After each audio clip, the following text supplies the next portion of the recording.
면회실 문 앞에서 차갑게 던져진 한마디가 공기를 갈랐습니다. 영창에 있는 병사는 면회 불가입니다.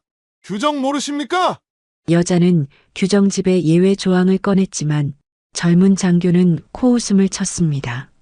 군대가 무슨 콜센터인지 아십니까? 돌아가시죠. 계속 이러시면 괜히 아드님만 더 고생할 텐데.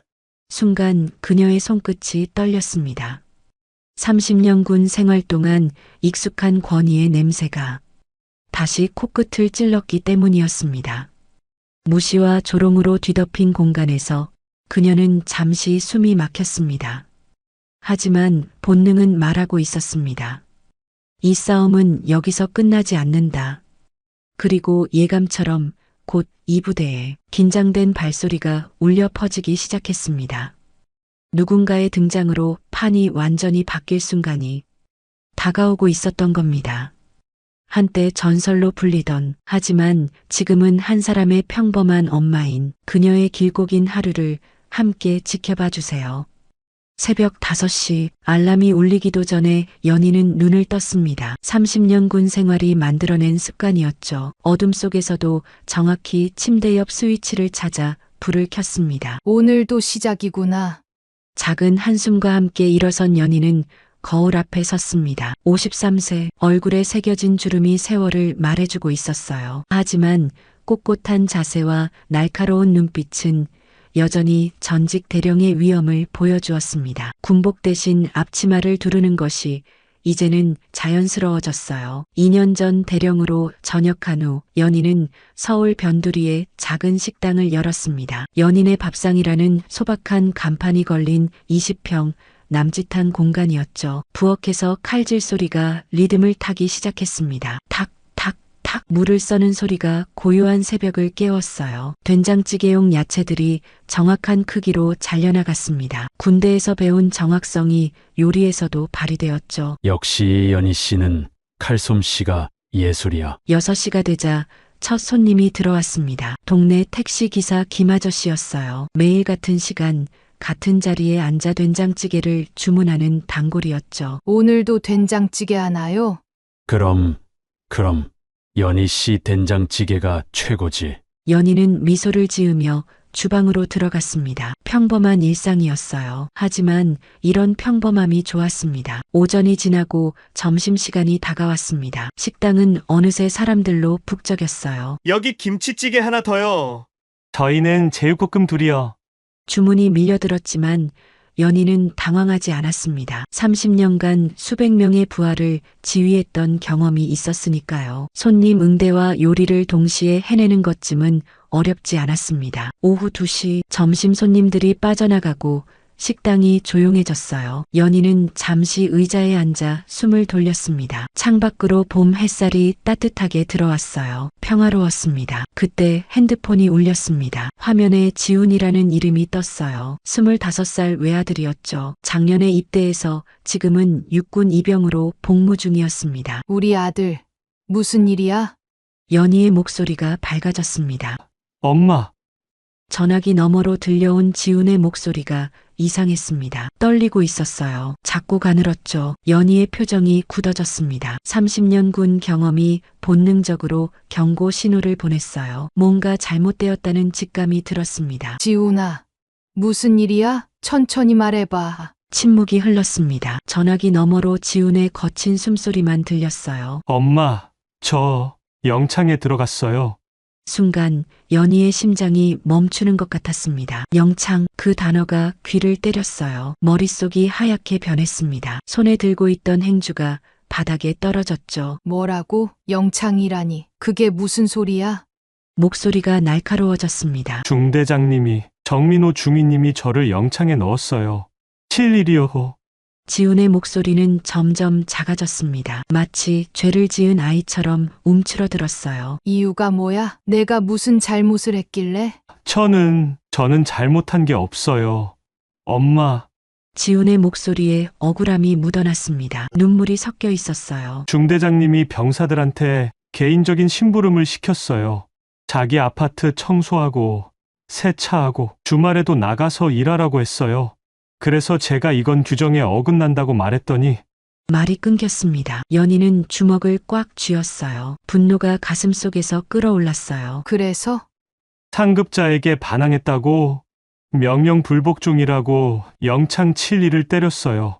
연희의 몸이 떨렸습니다. 분노였어요. 30년 군 생활 동안 수많은 부조리를 봐왔지만 자기 아들이 당하고 있다니 가슴이 찢어지는 것 같았습니다. 그 중위 이름이 정민호라고 했지? 네, 엄마. 하지만 엄마가 나서면 저한테 더 안 좋을 거예요. 그냥 제가 참을게요. 지훈의 목소리에 절망이 가득했습니다. 25년 전 갓 태어난 지훈을 품에 안았던 순간이 떠올랐어요. 그 작고 여린 아이가 지금 영창에 갇혀 있다니. 엄마는 아무것도 할 수 없어요. 여기는 군대예요. 그냥 참고 견딜게요. 일주일이면 끝나요. 지훈아, 엄마, 전화 끊어야 해요. 곧 점호 시간이거든요. 걱정하지 마세요. 저 괜찮아요. 거짓말이었습니다. 목소리에서 눈물이 느껴졌어요. 하지만 지훈은 전화를 끊었습니다. 뚝 짧은 신호음이 연희의 귀를 울렸어요. 연희는 그 자리에 서 있었습니다. 움직일 수 없었어요. 정민호. 그 이름을 입속으로 되뇌었습니다. 이를 악물었어요. 턱에 힘이 들어가 근육이 붉어졌습니다. 식당 한쪽에 걸린 저녁 기념 사진이 눈에 들어왔어요. 군복을 입은 자신의 모습이 거기 있었습니다. 대령 계급장이 어깨에서 빛나고 있었죠. 내가 대령까지 했는데 내 아들이 이런 일을 당하다니. 자책감이 밀려왔습니다. 동시에 분노가 치솟았어요. 30년 군 경력이 말해주고 있었습니다. 이건 명백한 갑질이었어요. 권력 남용이었죠. 연희는 핸드폰을 다시 들었습니다. 전화번호부를 뒤졌어요. 오래된 이름들이 스쳐 지나갔습니다. 군 시절 동료들, 선후배들의 번호가 가득했죠. 이상민, 연희의 손가락이 멈췄습니다. 이상민 중령, 사관학교 후배였어요. 지금은 연대장으로 복무 중이었죠. 믿을 만한 사람이었습니다. 하지만 연희는 전화를 걸지 못했어요. 지훈의 말이 귓가에 맴돌았습니다. 엄마가 나서면 더 안 좋을 거예요.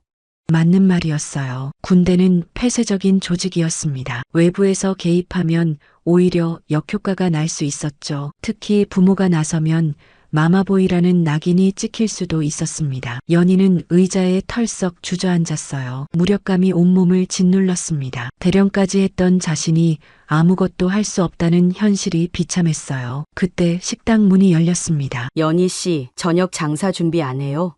단골 손님 박 아줌마였어요. 연희는 황급히 눈물을 닦았습니다. 억지로 미소를 지었어요. 아, 네. 지금 준비할게요.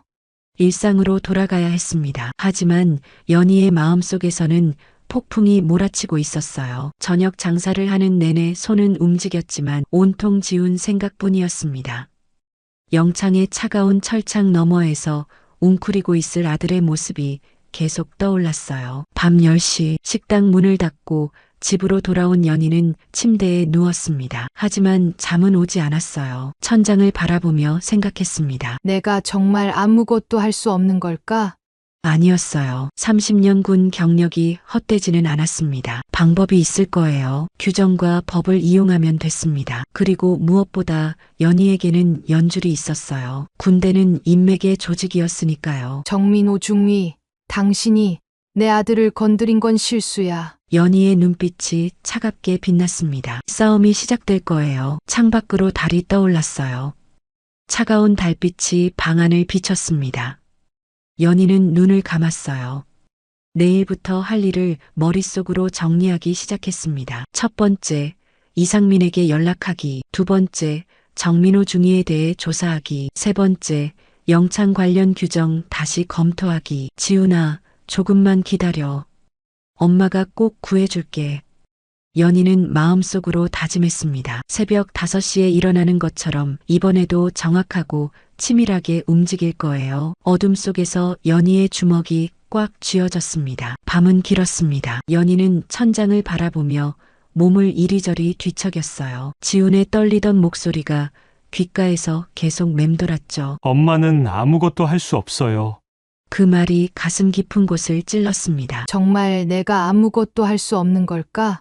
새벽 3시 연희는 침대에서 일어났어요. 부엌으로 나가 차가운 물 한 잔을 마셨습니다. 손이 미세하게 떨렸죠. 30년군 생활 동안 이렇게 무력감을 느낀 적은 처음이었어요. 창밖의 어둠 속에서 희미한 가로등 불빛이 보였습니다. 문득 20년 전 일이 떠올랐어요. 그때도 이렇게 어두운 새벽이었죠. 부하 병사가 부당한 대우를 받고 있다는 소식을 들었을 때였습니다. 그때 연희는 직접 나서서 문제를 해결했었어요. 하지만 지금은 달랐습니다. 이제 자신은 민간인이었고 지우는 자신의 아들이었으니까요. 상급자 반항이라니.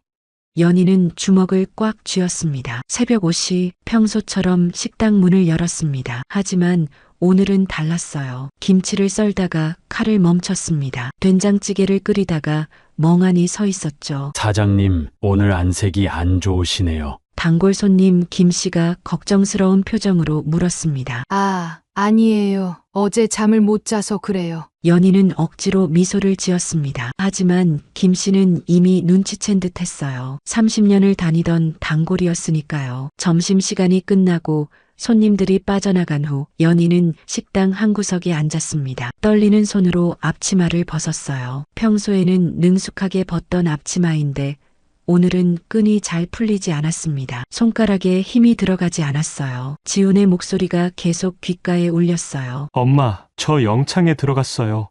그 순간의 충격이 아직도 가시지 않았습니다. 스마트폰을 꺼냈어요. 화면이 흐릿하게 보였습니다. 눈물 때문이었죠. 연희는 급하게 눈물을 닦았어요. 지금은 울 때가 아니었습니다. 인터넷 검색창을 열었어요. 군대 영창을 입력했습니다. 수많은 검색 결과가 나타났죠. 하나하나 읽어 내려갔어요. 영창은 군대 내 징계 중 가장 무거운 처벌 중 하나입니다. 가슴이 쿵 내려앉았습니다. 부당 징계를 검색했어요. 피해 사례들이 줄줄이 나왔습니다. 읽을수록 화가 났어요. 권력을 가진 자들이 약자를 괴롭히는 이야기들. 지훈도 그런 피해자 중 한 명이었던 거예요. 상급자 반항도 검색했습니다. 법적 정의가 나왔죠. 정당한 명령에 불복종하는 행위. 하지만 정당하지 않은 명령이라면 그건 반항이 아니라 정당한 권리 행사 아닌가요? 검색어를 하나씩 입력할 때마다 가슴이 답답해졌죠. 숨이 막혔어요. 식당 안이 갑자기 좁게 느껴졌습니다. 그때 문득 생각났습니다. 집 창고에 옛날 군 관련 서류들이 있다는 것을요. 연희는 서둘러 집으로 돌아왔어요. 현관문을 열자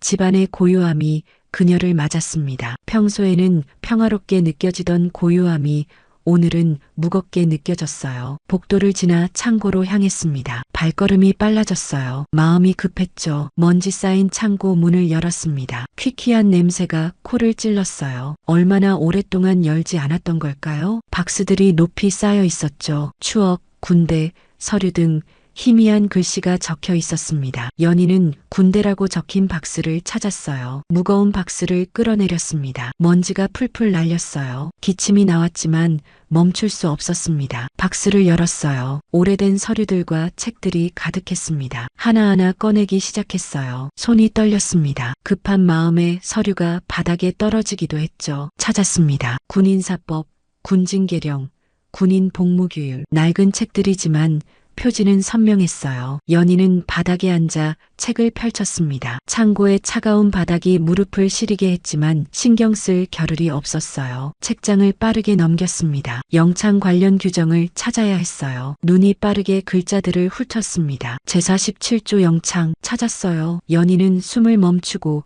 읽기 시작했습니다. 영창은 15일 이내로 한다. 경미한 사안에 대해서는 영창 처분을 할 수 없다. 계속 읽어나갔어요. 그리고 중요한 조항을 발견했습니다. 정당한 의견 제시는 항명으로 보지 않는다. 연희의 눈빛이 날카로워졌습니다. 이거야. 혼잣말이 튀어나왔어요. 지훈이 한 행동은 항명이 아니라 정당한 의견 제시였던 거예요. 가슴속에서 뜨거운 무언가가 솟아올랐습니다. 분노와 투지가 섞인 감정이었죠. 휴대폰을 꺼냈습니다. 오래된 연락처를 찾았어요. 이상민, 후배이자 현재 중령으로 복무 중인 믿을 만한 사람이었죠. 전화벨이 울렸습니다. 한 번, 두 번, 세 번. 여보세요? 선배님. 익숙한 목소리가 들렸어요. 연희는 깊게 숨을 들이쉬었습니다. 상민아, 나야. 선배가 부탁이 하나 있어. 네, 선배님. 무슨 일이신데요? 목소리가. 우리 지훈이가 영창에 들어갔어. 전화 너머로 놀란 침묵이 흘렀습니다. 뭐라고요? 지훈이가요? 무슨 일로? 연희는 어제 있었던 일을 차근차근 설명했어요. 말을 할수록 목소리가 떨렸습니다. 분노를 억누르기 힘들었죠. 정민호 중위라고 했나요? 상민의 목소리가 갑자기 무거워졌습니다. 소문이 자자한 인물이에요. 연희의 심장이 빠르게 뛰기 시작했습니다. 무슨 소문인데? 권위주의적이고 징계를 남발한다고 병사들 사이에서 평판이 안 좋아요. 하지만 상민이 말을 멈췄습니다. 연희는 조급해졌어요. 하지만 뭐, 상부에 든든한 배경이 있다고 들었어요. 아버지가 예비역 장성이라는 소문도 있고요. 순간 연희의 가슴이 철렁 내려앉았습니다. 하지만 곧 다시 분노가 치밀어 올랐어요. 그래서 배경이 있으면 아무나 괴롭혀도 되는 거야? 선배님, 진정하세요. 제가 좀 더 알아볼게요. 상민은 연희를 진정시키려 했지만 소용없었습니다. 연희의 목소리는 점점 더 날카로워졌어요. 3일간 부당한 업무 지시를 거부했다고 7일 영창이라니. 이게 말이 돼? 확실히 과한 처벌이네요. 보통은 경고나 견책 정도인데 장민아, 내가 좀 도와줘. 내가 민간인이라 한계가 있잖아. 긴 침묵이 흘렀습니다. 상민도 고민하는 것 같았어요. 선배님, 조심하셔야 해요. 그 중위가 만만한 상대가 아니에요. 그래서 더 가만히 있을 수 없어. 연희의 목소리에 단호함이 묻어났습니다. 내 아들을 건드린 것부터가 실수야. 내가 직접 가서 확인해 보겠어. 선배님, 잠깐만요. 감정적으로 대응하시면 걱정 마. 나도 30년 군 생활한 사람이야. 어떻게 해야 하는지 알아. 연희는 전화를 끊었습니다. 창밖을 바라보니 해가 지고 있었어요. 붉은 노을이 하늘을 물들였죠. 마치 연희의 분노처럼 붉게 타오르고 있었습니다. 다시 상민에게서 전화가 왔어요. 선배님, 제가 조사를 좀 해봤어요. 뭘 알아냈어? 지훈이가 거부한 업무 지시가 뭔지 아세요? 개인적인 심부름이었대요. 정민호 중위의 사적인 일을 시켰다고. 연희의 손에 힘이 들어갔습니다. 휴대폰이 부서질 것 같았어요. 그런데도 영창을? 네. 명령 불복종이라는 명목으로요. 증인도 없고 정민호 중위 말만 믿고 처리됐대요. 이건 범죄잖아. 연희의 목소리가 떨렸습니다. 분노를 넘어 절망감마저 느껴졌어요. 선배님, 제가 연대장 자격으로 개입해 볼게요. 공식적으로 문제 제기를 하면. 고마워, 상민아. 정말 고마워. 연희는 눈물을 참았습니다. 울면 안 됐어요. 지금은 울 때가 아니었죠. 그날 밤 연희는 계획을 세웠습니다. 내일 부대로 가서 정민호 중위를 직접 만날 거예요. 전직 대령의 신분으로, 그리고 한 어머니의 자격으로요. 책상 위에는 군 관련 서류들이 펼쳐져 있었습니다. 연희는 하나하나 다시 읽었어요. 빈틈을 찾아야 했습니다. 정민호 중위의 불법적인 행동을 증명할 근거를 찾아야 했어요. 지훈아, 엄마가 꼭 구해줄게. 연희는 마음속으로 다짐했습니다. 창밖에는 별이 빛나고 있었어요. 차가운 밤 공기가 방 안으로 들어왔지만 연희의 마음은 뜨겁게 타오르고 있었습니다. 내일이면 전쟁이 시작될 거예요. 연희 대 정민호, 정의 대 불의, 어머니의 사랑 대 권력의 횡포. 연희는 주먹을 꽉 쥐었습니다. 이번엔 절대 지지 않을 거예요. 아들을 위해서라면 무엇이든 할 수 있었으니까요. 새벽 2시, 연희는 여전히 잠들지 못했습니다. 하지만 이제는 불안 때문이 아니었어요. 결의와 투지가 그녀를 깨어있게 했죠. 침실 서랍장을 열었습니다. 깊숙한 곳에서 낡은 사진첩을 꺼냈어요. 군복을 입은 젊은 시절의 자신이 보였습니다. 대령 계급장이 빛나던 그 시절, 부하들을 지키기 위해 상부와 맞서던 그 시절이었죠. 한 장의 사진에서 시선이 멈췄습니다. 지훈이 태어났을 때 찍은 사진이었어요. 갓 태어난 아기를 안고 환하게 웃고 있는 자신의 모습. 그때 연희는 맹세했었죠. 이 아이를 지키기 위해서라면 무엇이든 하겠다고. 그때의 맹세를 지킬 때가 왔구나. 연희는 사진을 가슴에 품었습니다. 차가운 사진이 체온으로 따뜻해졌어요. 갑자기 휴대폰이 울렸습니다. 새벽 2시에 누구일까? 화면을 보니 상민이었어요. 선배님 안 주무세요? 너도 안 자고 뭐해? 선배님이 걱정되어서요. 제가 한 가지 더 알아낸 게 있어요. 연희는 귀를 기울였습니다.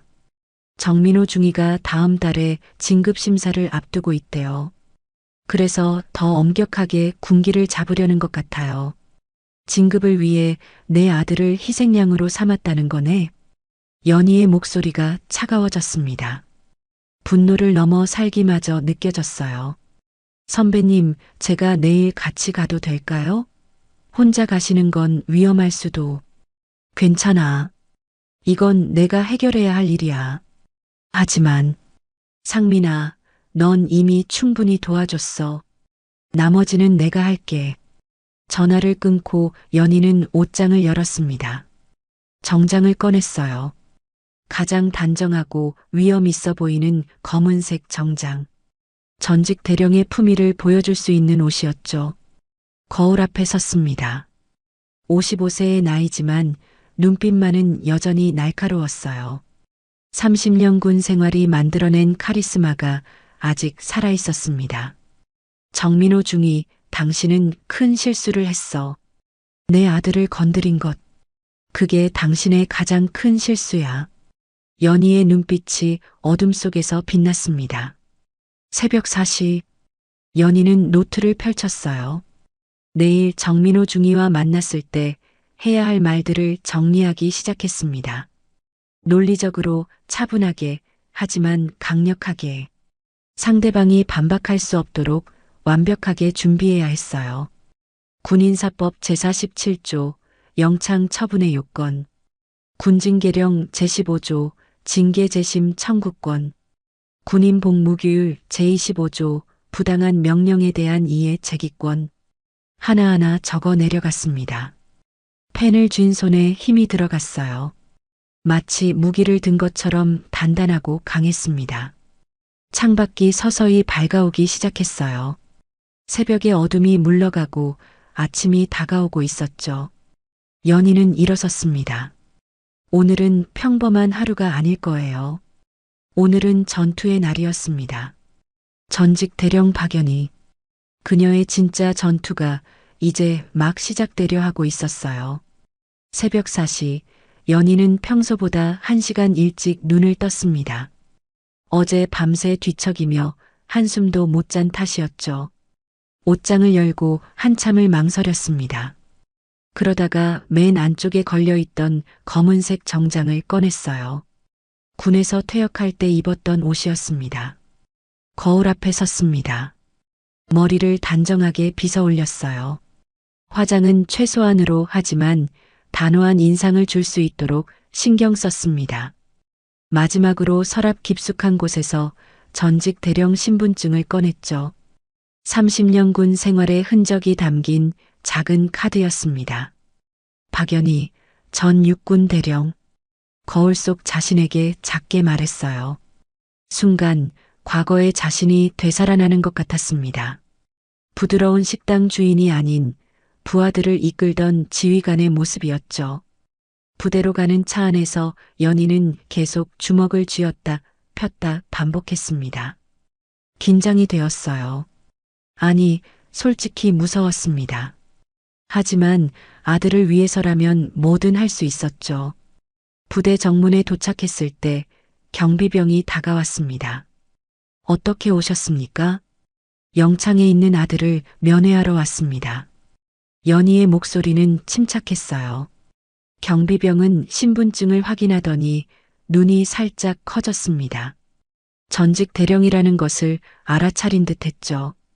면회실로 안내받았습니다. 하지만 거기서 첫 번째 벽에 부딪혔어요. 죄송합니다만 영창 수용자는 면회가 불가능합니다. 젊은 행정병의 말에 연희의 심장이 쿵 내려앉았습니다. 예상하지 못한 일이었죠. 규정집 좀 보여주실 수 있나요? 연희가 차분하게 물었습니다. 행정병은 당황한 표정으로 규정집을 찾아 건넸어요. 연희는 빠르게 관련 조항을 찾았습니다. 역시나 예외 조항이 있었죠. 특별한 사정이 있을 경우 부대장 재량으로 면회를 허가할 수 있다는 내용이었습니다. 부대장님을 만나고 싶습니다. 부대장님은 지금 출타 중이십니다. 대신 행정병이 말을 흐렸어요. 대신 누가 있죠? 정민호 중위님이 계십니다. 영창 업무 담당 장교이십니다. 연희의 눈빛이 날카로워졌습니다. 바로 그 사람이었어요. 아들을 영창에 보낸 장본인이었죠. 만나겠습니다. 10분쯤 기다렸을까요? 문이 열리며 한 남자가 들어왔습니다. 키가 180cm는 넘어 보였고 어깨가 넓었어요. 얼굴은 각졌고 눈빛은 차가웠습니다. 나이는 30대 초반쯤 되어 보였죠. 정민호 중위입니다. 짧고 딱딱한 인사였습니다. 연희도 일어서서 가볍게 고개를 숙였어요. 박연희입니다. 박지훈 이병의 어머니입니다. 정민호의 표정에 변화가 없었습니다. 마치 돌로 만든 조각상 같았어요. 영창 수용자는 면회가 불가능합니다. 규정입니다. 특별한 사정이 있을 경우 부대장 재량으로 허가할 수 있다고 알고 있습니다. 연희가 조용히 반박했어요. 정민호의 눈썹이 살짝 올라갔습니다. 특별한 사정이 없습니다. 박지훈 이병은 상급자에게 반항한 대가를 치르는 중입니다. 그 순간 연희의 가슴 속에서 뭔가가 끌어올랐습니다. 분노였어요. 하지만 겉으로 드러내지 않았죠. 중위님, 저는 30년간 군에 있었습니다. 영창 처분에는 절차가 있죠. 제대로 된 조사가 있었습니까? 변명할 기회는 주어졌습니까? 정민호의 턱 근육이 꿈틀거렸어요. 불쾌해하는 것이 분명했습니다. 전직 군인이라고 해서 현역 부대 업무에 간섭할 권리는 없습니다. 차가운 목소리였어요. 연희의 손이 떨렸습니다. 하지만 주먹을 꽉 쥐며 참았죠. 저는 간섭하는 게 아닙니다. 어머니로서 아들이 공정한 대우를 받았는지 확인하고 싶을 뿐입니다. 공정했습니다. 3일간 업무 지시를 거부했고 그에 합당한 처벌을 받은 것입니다. 정민호가 팔짱을 꼈어요. 권위적인 자세였죠. 연희는 그 모습을 보며 과거를 떠올렸습니다. 자신도 젊은 시절 저런 적이 있었어요. 계급장의 무게에 취해 있었던 시절이었죠. 어떤 업무 지시였습니까? 그건 부대 내부 사항입니다. 부당한 지시는 아니었나요? 연희의 질문에 정민호의 얼굴이 붉어졌습니다. 부당하다고 판단할 권한은 이병에게 없습니다. 명령에 복종하는 것이 군인의 의무입니다. 맹목적인 복종이 군인의 의무는 아닙니다. 군인 복무 기본법에도 법을 논하시려고 오신 겁니까? 정민호가 연희의 말을 끊었어요. 목소리가 한층 높아졌습니다. 어머님, 저는 바쁩니다. 돌아가 주십시오. 정민호가 돌아서려 했습니다. 연희의 가슴 속에서 뭔가가 툭 하고 끊어지는 소리가 났어요. 중위님, 연희의 목소리가 울렸습니다. 30년 군 생활로 다져진 위엄이 담긴 목소리였죠. 정민호가 멈춰 섰어요. 제가 대령으로 복무할 때 중위님 같은 장교들을 많이 봤습니다. 계급장을 권력으로 착각하는 사람들이었죠. 정민호의 어깨가 경직되었어요. 천천히 돌아섰습니다. 눈빛이 더욱 차가워졌죠. 주의하십시오. 현역 장교를 모욕하시는 겁니까? 사실을 말하는 것뿐입니다. 두 사람 사이에 팽팽한 긴장이 흘렀어요. 마치 전쟁 직전 같았습니다.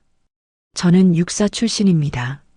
성적 우수로 졸업했고 모든 보직에서 최고 평가를 받았습니다. 제가 하는 일에는 이유가 있습니다. 정민호의 목소리에 자부심이 가득했어요. 연희는 한숨을 쉬었습니다. 젊은 날의 자신을 보는 것 같았죠. 중이님, 육사 몇 기이신가요? 73기입니다. 제 후배들이 많이 있겠네요. 저는 43기입니다. 정민호의 눈이 흔들렸어요. 30기 차이는 군에서 엄청난 간격이었죠. 하지만 곧 다시 딱딱한 표정으로 돌아왔습니다. 그래도 규정은 규정입니다. 예외는 있을 수 없습니다. 연희는 깊은 좌절감을 느꼈어요. 이 젊은 장교의 벽은 생각보다 두꺼웠습니다. 중이님은 자식이 있으신가요? 갑작스러운 질문에 정민호가 당황했어요. 그건 개인적인 질문입니다. 맞습니다. 개인적인 질문이죠. 하지만 중이님도 언젠가는 부모가 되실 겁니다. 그때 자식이 부당한 일을 당한다면 가만히 있으실 건가요? 정민호의 입술이 떨렸어요. 하지만 아무 말도 하지 않았습니다. 제 아들은 좋은 아이입니다. 성실하고 책임감이 강해요. 그런 아이가 영창에 갔다는 건 뭔가 크게 잘못되었다는 뜻입니다. 어머니들은 다 그렇게 생각하십니다. 정민호의 말에는 비웃음이 섞여 있었어요. 연희의 가슴이 아팠습니다. 그래요. 저는 어머니입니다. 하지만 저는 군인이기도 했습니다. 부당한 명령과 정당한 명령을 구분할 줄 압니다. 그럼 아드님도 구분할 줄 알아야죠. 이병희 중위님께 뭐라고 했는지 아세요? 정확히 어떤 말을 했기에 반항이라고 판단하신 겁니까? 정민호가 잠시 망설였어요. 그리고 차가운 목소리로 말했습니다. 이건 규정에 어긋나는 지시입니다. 다시 생각해 주십시오. 이렇게 말했습니다. 명백한 반항입니다. 연희는 순간 할 말을 잃었어요. 그게 반항이라니. 오히려 정중한 의견 제시 아닌가요? 그게 반항입니까? 제 권위에 도전한 것입니다. 정민호의 대답에 연희는 깨달았습니다. 이 사람은 권위에 취해 있었어요. 자신의 자존심을 지키는 것이 부하를 보호하는 것보다 중요한 사람이었죠. 중이님, 마지막으로 한 가지만 묻겠습니다. 중이님은 왜 군인이 되셨습니까? 예상치 못한 질문에 정민호가 멈칫했어요. 그건 국가를 지키기 위해서? 아니면 계급장의 권력을 즐기기 위해서? 정민호의 얼굴이 새빨갛게 변했습니다. 무례하십니다. 무례한 건 중이님입니다. 부하를 보호해야 할 상급자가 오히려 부하를 짓밟고 있으니까요. 연희의 목소리가 떨렸어요. 분노와 슬픔이 뒤섞여 있었죠. 정민호는 아무 말 없이 연희를 노려보았습니다. 그리고 차갑게 말했어요. 대화는 여기까지입니다. 돌아가십시오. 그는 문을 열고 나가버렸습니다. 쾅! 문이 닫히는 소리가 연희의 가슴을 때렸어요. 혼자 남은 연희는 의자에 무너져 앉았습니다. 눈물이 났어요. 분하고 억울했죠. 30년 군 경력도 대령이라는 계급도 아무 소용이 없었습니다. 현역의 벽 앞에서 그녀는 그저 무력한 어머니일 뿐이었어요. 떨리는 손으로 핸드폰을 꺼냈습니다. 이상민의 번호를 찾았어요. 신호음이 울렸죠. 선배님? 상민아. 연희의 목소리가 갈라졌어요. 선배님, 무슨 일이세요? 울고 계세요? 상민아, 이제 내가 나서줄 때가 된 것 같아. 전화기 너머로 이상민의 숨소리가 들렸습니다. 정민호 중위를 만나셨군요. 그래. 그 사람. 완전히 벽이야. 내가 할 수 있는 게 없어. 연희의 목소리에는 절망이 묻어났어요. 선배님, 제가 움직이겠습니다. 연대장 자격으로 개입할 수 있는 방법이 있을 거예요. 고마워, 상민아. 정말 고마워. 선배님은 저한테 은인이시잖아요. 이 정도는 당연한 거예요. 집에 가서 좀 쉬세요. 이제 제 차례입니다.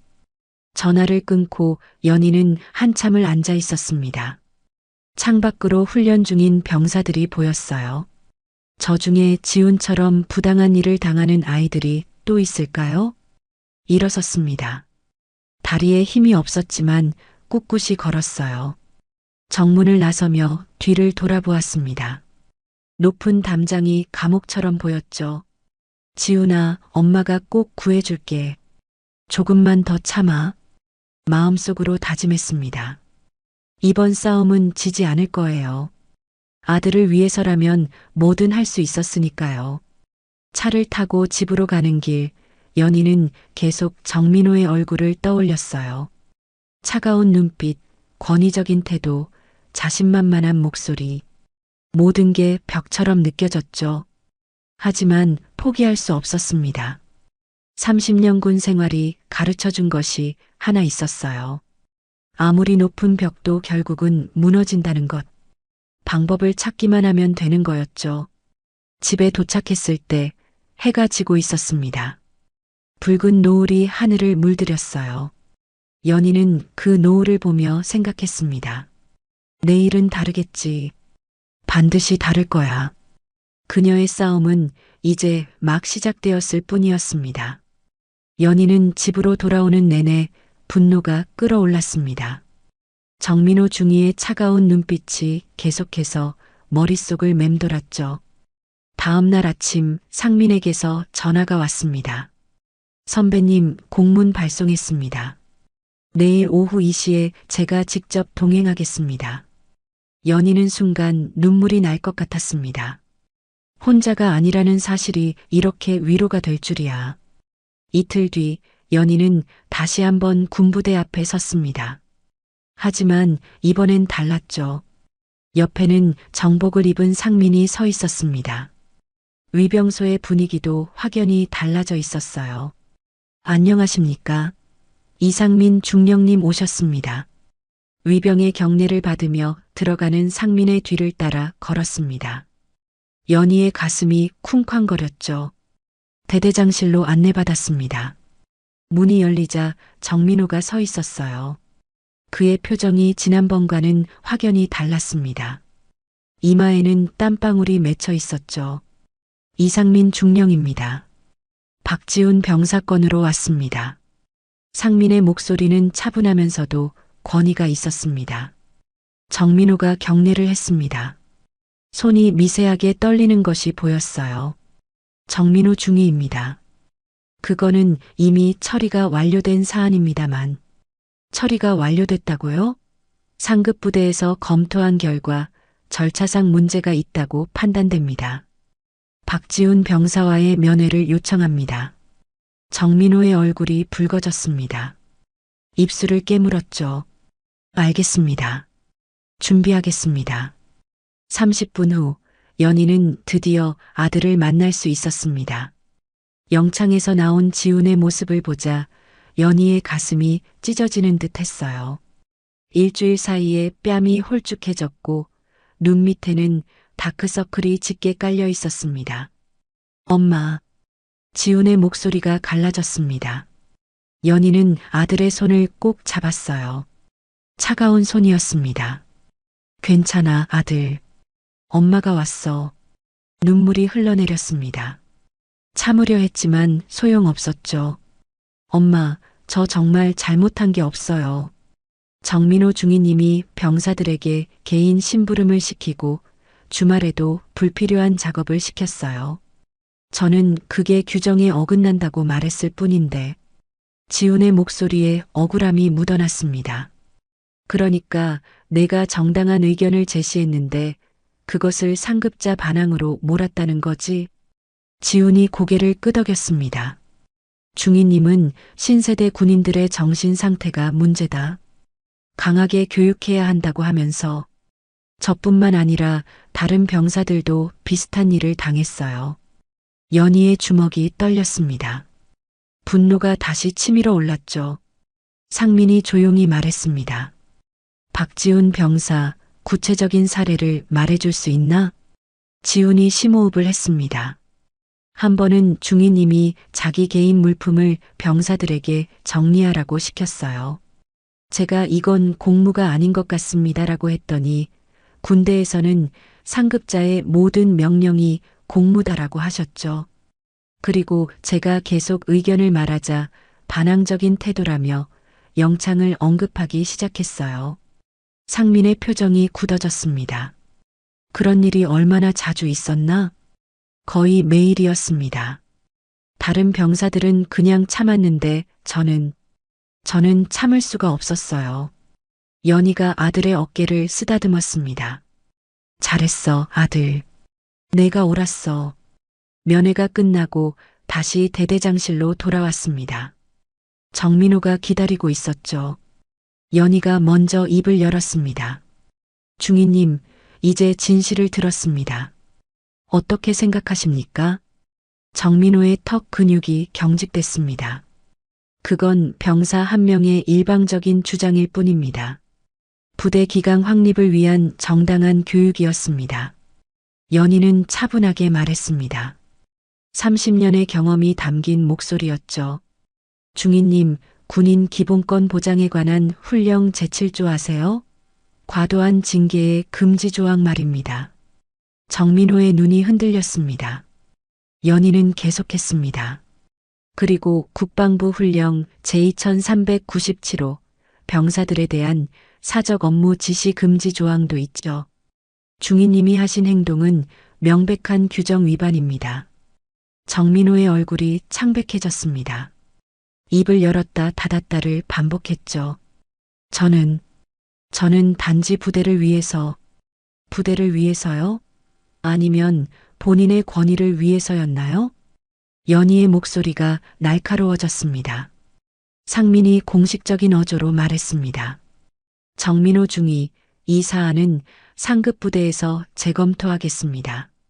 박지훈 병사의 영창 처분은 즉시 해제하시기 바랍니다. 정민호의 어깨가 축 처졌습니다. 완전한 패배였죠. 알겠습니다. 목소리가 간신히 들릴 정도로 작았습니다. 연희는 정민호를 똑바로 바라봤습니다. 중위님, 기억하세요. 계급장은 부하를 억압하는 도구가 아닙니다.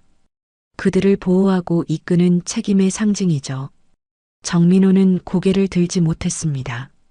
그날 오후 지훈은 영창에서 해제됐습니다. 부대 정문에서 아들을 기다리던 연희는 지훈이 나오는 모습을 보자 달려가 꼭 안아주었어요. 고생했어, 아들. 엄마, 정말 감사해요. 지훈의 눈에서 눈물이 흘렀습니다. 상민이 다가와 지훈의 어깨를 두드렸습니다. 박 병사, 앞으로는 정당한 대우를 받을 거야. 내가 보장하지. 차를 타고 돌아오는 길, 연희는 백미러로 아들을 바라봤습니다. 지훈은 깊은 잠에 빠져 있었죠. 평화로운 얼굴이었습니다. 이제야 안심이 되는구나. 연희의 마음이 따뜻해졌습니다. 상민이 조용히 말했습니다. 선배님, 정민호 중위는 앞으로 특별관리 대상이 될 겁니다. 이런 일이 다시는 없도록 하겠습니다. 연희가 고개를 끄덕였습니다. 고마워, 상민아. 내가 없었다면 불가능했을 거야. 무슨 말씀을요? 선배님이 먼저 용기를 내셨잖아요. 그 용기가 변화를 만든 겁니다. 집에 도착한 연희는 지훈을 방에 눕혔습니다. 아들의 이마를 쓰다듬으며 속삭였죠. 이제 다 끝났어. 엄마가 지켜줄게. 그날 밤 연희는 오랜만에 편안하게 잠들 수 있었습니다. 정의가 승리했다는 사실이 가슴을 뿌듯하게 만들었죠. 다음 날 아침 지훈이 부대로 복귀하기 전 연희에게 말했습니다. 엄마, 저도 엄마처럼 용감한 사람이 되고 싶어요. 불의를 보면 참지 않고 맞서는 사람이요. 연희는 아들을 꼭 안아주었습니다. 그래, 하지만 기억해. 진정한 용기는 싸우는 것뿐만 아니라 언제 싸워야 하는지 아는 지혜에서 나오는 거야. 지훈이 밝게 웃었습니다. 일주일 만에 보는 진짜 미소였죠. 부대로 돌아가는 지훈을 배웅하며 연희는 생각했습니다. 이 작은 승리가 더 큰 변화의 시작이 되기를. 그리고 그 예감은 틀리지 않았습니다. 사건이 해결된 지 일주일이 지났습니다. 연희는 평소처럼 새벽 5시에 일어나 식당 문을 열었어요. 하지만 이번 주는 뭔가 달랐죠. 마음이 한결 가벼워진 것 같았습니다. 아들 지훈이 영창에서 풀려난 날 그 야윈 얼굴을 보며 흘렸던 눈물이 아직도 생생했어요. 아침 준비를 마치고 잠시 앉아 숨을 돌리는데 휴대폰이 울렸습니다. 엄마, 저 지훈이에요. 목소리가 밝았어요. 일주일 전과는 완전히 달랐죠. 연희는 순간 가슴이 뜨거워졌습니다. 아들, 잘 지내니? 밥은 제대로 먹고? 네, 엄마. 그런데요, 신기한 일이 있어요. 정민호 중위님이 완전히 달라졌어요. 연희는 귀를 의심했습니다. 그 차갑고 권위적이던 청년이 달라졌다고요? 어떻게 달라졌는데? 병사들 의견을 들어주시고 무리한 지시도 안 하세요. 어제는 저한테 따로 불러서 사과까지 하셨어요. 지훈의 말에 연희는 잠시 말을 잃었습니다. 군대에서 그것도 상급자가 부하에게 사과한다는 것은 쉬운 일이 아니었으니까요. 오후 2시쯤이었을까요? 식당에 낯선 손님이 들어왔습니다. 깔끔한 사복 차림의 젊은 남자였어요. 연희는 그를 보는 순간 숨이 멎는 듯 했습니다. 정민호였어요. 그는 문 앞에 서서 잠시 망설이다가 천천히 안으로 들어왔습니다. 얼굴에는 더 이상 차가운 표정이 없었어요. 오히려 어린아이처럼 불안해 보였죠. 어서 오세요. 뭐 드실까요? 연희는 최대한 평온하게 말했습니다. 하지만 손은 살짝 떨리고 있었어요. 박연희 사모님이시죠? 정민호입니다. 그가 고개를 숙였어요. 깊게, 정말 깊게 숙였습니다. 죄송합니다. 정말 죄송합니다. 떨리는 목소리였어요. 연희는 그를 가만히 바라보았습니다. 일주일 전 부대에서 만났던 오만한 장교의 모습은 어디에도 없었죠. 앉으세요. 밥은 드셨어요? 정민호는 고개를 들어 연희를 바라보았습니다. 눈가가 붉어져 있었어요. 아직 안 먹었습니다. 그럼 된장찌개 드릴게요. 앉아서 기다려요. 연희는 주방으로 들어가면서 가슴이 복잡해졌습니다. 분노와 연민이 동시에 밀려왔어요. 이 젊은이도 누군가의 아들이겠죠. 된장찌개와 밥을 내오자 정민호는 조용히 수저를 들었습니다. 한 숟가락, 2숟가락. 그러다 갑자기 수저를 내려놓았어요. 사모님, 저는 엘리트 코스만 밟아왔어요. 사관학교 수석 졸업, 최연소 중위 진급. 그게 전부인 줄 알았죠. 목소리가 떨렸습니다. 아버지는 육군 소장이셨고 할아버지도 군인이셨어요. 저는 군인이 되기 위해 태어났다고 생각했습니다. 강한 군인, 완벽한 군인이 되려고만 했어요. 연희는 조용히 듣고 있었습니다. 정민호의 눈에서 눈물이 한 방울 떨어졌어요. 그런데 사모님을 만나고 나서 제가 얼마나 잘못 살았는지 알게 됐어요. 진짜 군인이 무엇인지, 진짜 리더가 무엇인지 전혀 몰랐던 거죠. 순간 연희의 마음이 움직였습니다. 이 젊은이도 자신만의 짐을 지고 있었던 거예요. 정민호 중위님, 연희가 부드럽게 말했습니다. 계급은 권력이 아니에요. 책임이죠. 부하들을 보호하고 이끄는 것, 그게 진짜 상급자의 임무예요. 정민호가 고개를 들었습니다. 눈에 간절함이 가득했어요. 제가 다시 시작할 수 있을까요? 물론이죠. 누구나 실수를 해요. 중요한 건 그 실수에서 배우는 거예요. 연희는 따뜻하게 웃었습니다. 마치 자신의 아들을 대하듯이요. 우리 지훈이가 말하더군요. 요즘 중위님이 많이 달라지셨다고. 병사들 의견도 들어주시고 존중해 주신다고요. 정민호의 얼굴이 살짝 붉어졌어요.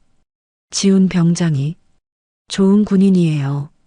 제가 많이 배웠습니다. 그 말에 연희는 가슴이 뭉클해졌습니다.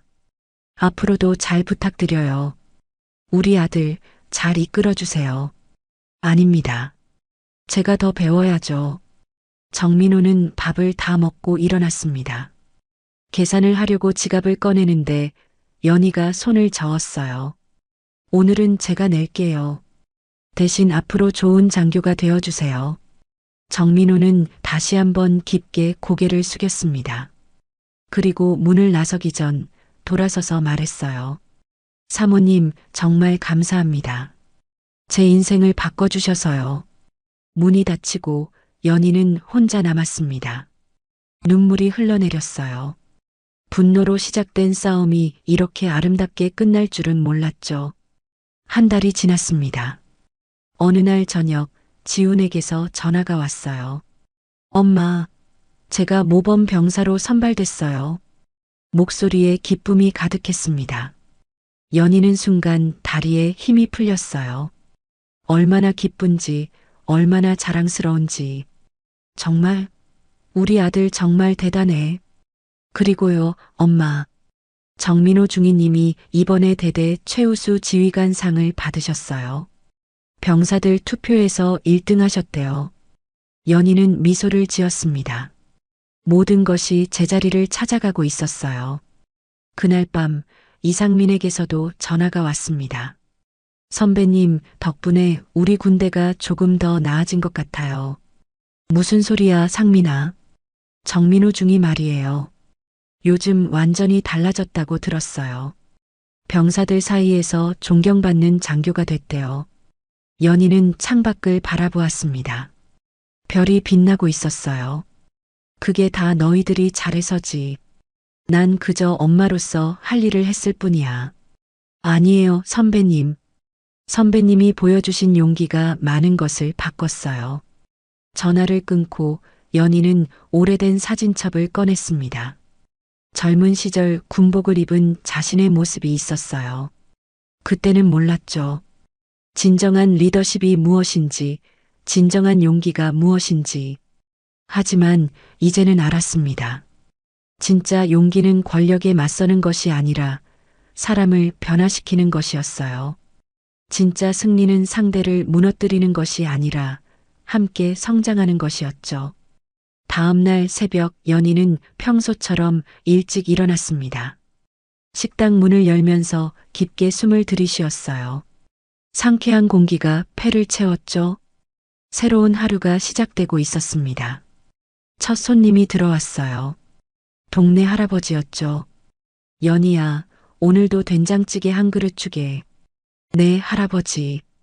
금방 준비해 드릴게요. 연희는 주방으로 들어가면서 생각했습니다.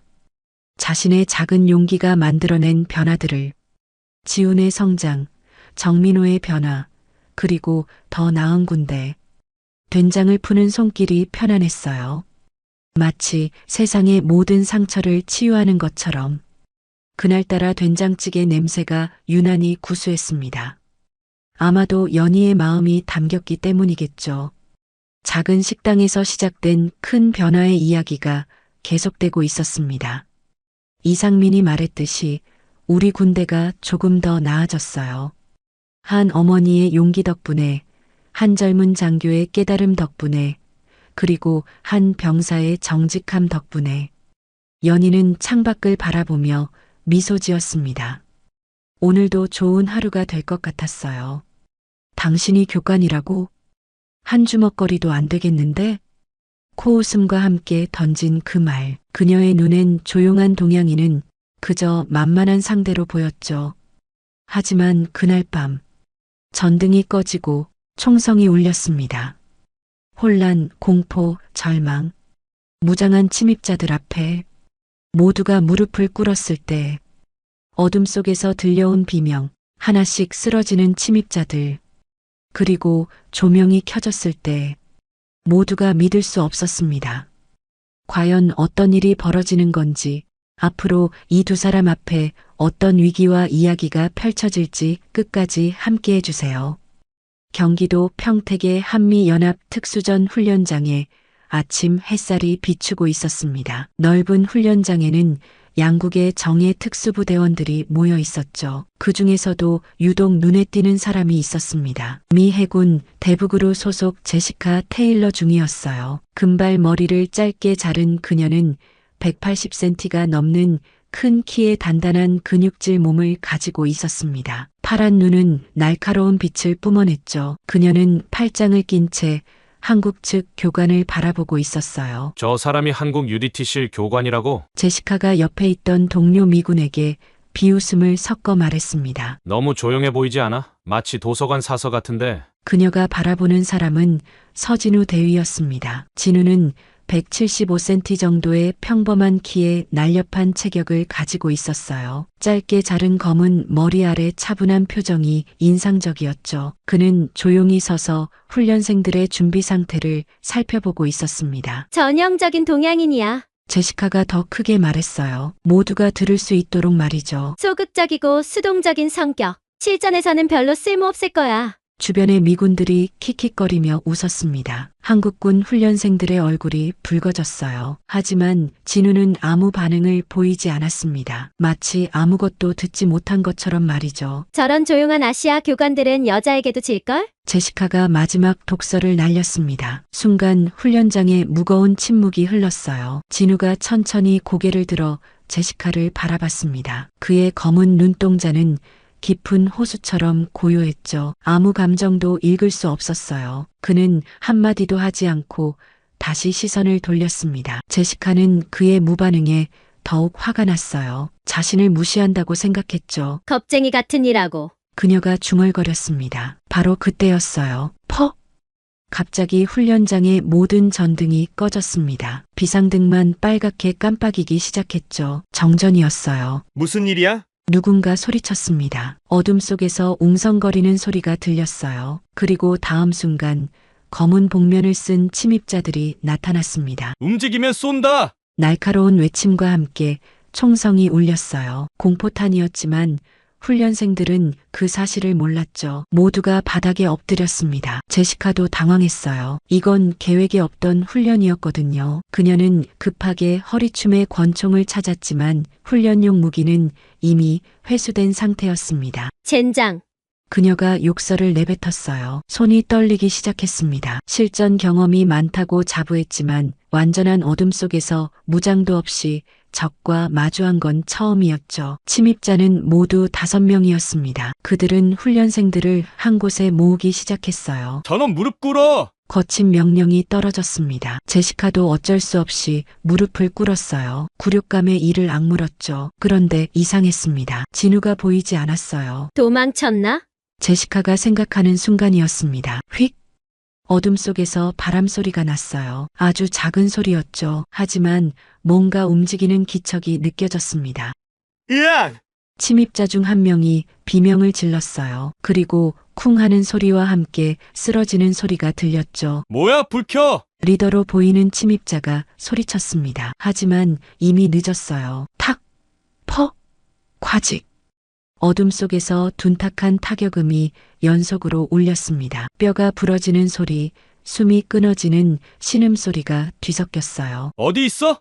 어디 있냐고! 침입자들이 공포에 질려 소리쳤습니다. 총을 마구 휘둘렀지만 소용없었어요. 그들은 보이지 않는 무언가에게 하나씩 쓰러져 갔습니다. 마치 어둠 속에 유령이 사냥하는 것처럼 말이죠. 제시카는 숨을 죽이고 있었어요. 심장이 미친 듯이 뛰었습니다. 이건 현실이 아닌 것 같았죠. 완전한 어둠 속에서 어떻게 적의 위치를 파악할 수 있단 말인가요? 어떻게 무장한 5명을 맨손으로 제압할 수 있죠? 마지막 침입자가 쓰러지는 소리가 들렸습니다. 그리고 다시 정적이 찾아왔어요. 척! 갑자기 불이 다시 켜졌습니다. 모든 사람들이 숨을 멈췄어요. 훈련장 한가운데에 진우가 서 있었습니다. 그의 주변에는 5명의 침입자가 모두 의식을 잃고 쓰러져 있었죠. 진우의 옷에는 흐트러짐 하나 없었어요. 숨도 거칠지 않았습니다. 마치 산책이라도 다녀온 것처럼 평온한 표정이었죠. 훈련 종료입니다. 그가 조용히 말했어요. 이들은 훈련 보조 요원들이었습니다. 갑작스러운 상황에 대한 대처 능력을 평가하는 훈련이었죠. 제시카는 입을 다물 수가 없었어요. 다리에 힘이 풀려 주저앉을 뻔했습니다. 자신이 얼마나 오만했는지 깨달았죠. 진짜 전사가 누구인지 똑똑히 본 거예요. 대위님. 제시카가 떨리는 목소리로 진우에게 다가갔습니다. 얼굴이 창백했어요. 죄송합니다. 제가 정말 어리석었어요. 그녀는 고개를 깊이 숙였습니다. 평생 처음으로 진심 어린 사과를 하는 거였죠. 저를 가르쳐 주세요. 제발요. 당신 같은 전사가 되고 싶습니다.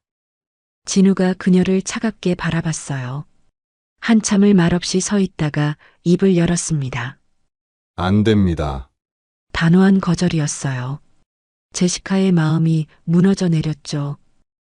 하지만 진정한 전사가 되고 싶다면 진우가 말을 이었습니다. 먼저 자신의 한계를 깨뜨리세요. 그게 시작입니다. 그는 돌아서서 걸어갔어요. 제시카는 그의 뒷모습을 멍하니 바라봤습니다. 그녀의 가슴 속에서 뭔가가 꿈틀거리기 시작했어요. 부끄러움, 후회, 그리고 강렬한 열망이 뒤섞였죠. 나는 변해야 해. 제시카가 주먹을 꽉 쥐었습니다. 반드시 저 사람에게 인정받을 거야. 하지만 그녀는 아직 몰랐어요. 진우의 차가운 눈 뒤에 숨겨진 어둠을요. 그가 겪었던 끔찍한 과거를요. 3년 전 아프가니스탄의 산악지대에서 진우는 동료 12명을 모두 잃었습니다. 매복에 걸려 전멸한 거였죠. 혼자만 살아남았어요. 그날 이후 그는 감정을 죽였습니다. 마음의 문을 닫았죠. 다시는 누구도 가까이 두지 않겠다고 맹세했어요. 하지만 운명은 참 이상합니다. 오만했던 미국 여군이 그의 닫힌 문을 두드리기 시작했으니까요. 일주일이 지났습니다. 제시카는 매일 진우를 찾아갔어요. 아침 일찍, 점심시간, 저녁 훈련이 끝난 후에도 그를 따라다녔죠. 하지만 진우는 철저히 그녀를 무시했습니다. 대위님. 제발 한 번만 기회를 주세요. 오늘도 제시카가 간청했어요. 진우는 서류를 정리하며 대답하지 않았습니다. 저는 진심입니다. 정말로 변하고 싶어요. 그녀의 목소리에 절박함이 묻어났죠. 평소의 오만한 모습은 온데간데 없었습니다. 진우가 드디어 고개를 들었어요. 그의 검은 눈이 제시카를 뚫어보듯 바라봤습니다. 좋습니다. 차가운 목소리였어요. 제시카의 얼굴이 밝아졌죠. 하지만 조건이 있어요. 72시간 동안 제 훈련을 따라올 수 있다면 가르쳐 드리겠습니다. 무슨 훈련이든 하겠습니다. 제시카가 즉시 대답했어요. 진우의 입꼬리가 살짝 올라갔습니다. 아주 차가운 미소였죠.